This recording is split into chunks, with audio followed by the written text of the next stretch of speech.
Hair வந்து நல்லா கருப்பாகிறதுக்காக நம்ம பறிச்சுட்டு வர போகிறோம். பாருங்கள், இப்போ வந்து இதுதான் கற்பூரவள்ளி. இதுக்கு பேர் ஓமவல்லின்னு கூட சொல்லுவாங்க. இது நம்ம ஒரு 5-6 இலை வரைக்கும் நம்ம பறிச்சுக்கலாம்.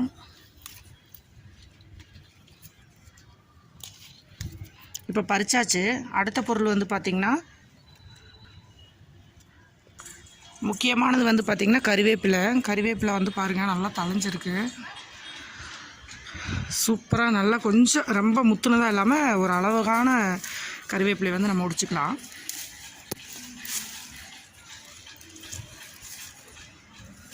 கறிவேப்பிலை வந்து நேச்சுரலாகவே நம்மளுக்கு வந்து முடி நல்லா கருப்பாக பண்ணி கொடுக்கும். அதனால் வந்து கண்டிப்பாக கறிவேப்பிலை சேர்த்துக்கோங்க.